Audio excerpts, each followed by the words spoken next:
ఏ competitive exams అయినా అది చిన్నది కావచ్చు, హై లెవెల్లో కావచ్చు. చిన్నది తీసుకుంటే గ్రూప్ డి అనుకోండి, రైల్వే ఆర్ఆర్బి. లేదు గ్రూప్ 1 అయినా సరే, ఆర్ఆర్బి అయినా సరే, అర్థమెటిక్స్ అనేది కామన్, మ్యాథమెటిక్స్ అనేది కామన్. అయితే ఒక్కొక్క ఎగ్జామ్స్ను బట్టి దాని యొక్క బరువు అంటే దాని యొక్క లెవెలింగ్ అనేది ఉంటుంది.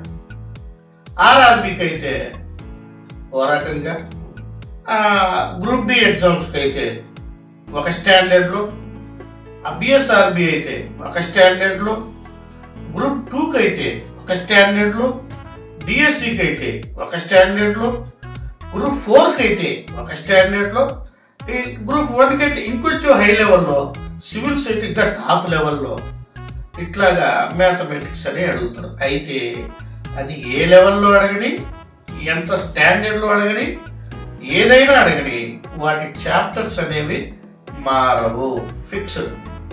కాబట్టి ఆ చాప్టర్స్ ఏమేమి ఉంటాయి, వాటిల్లో ఎక్కడి నుంచి మనం మొదలు పెట్టాలి, వాటిని మనం ఏ విధంగా నేర్చుకోవాలి, అన్ని యూట్యూబుల్లో అన్ని చోట్ల చెబుతుంటారు. కానీ కొన్ని మనకు అర్థమైతే, కొన్ని మనకి అర్థం కావు.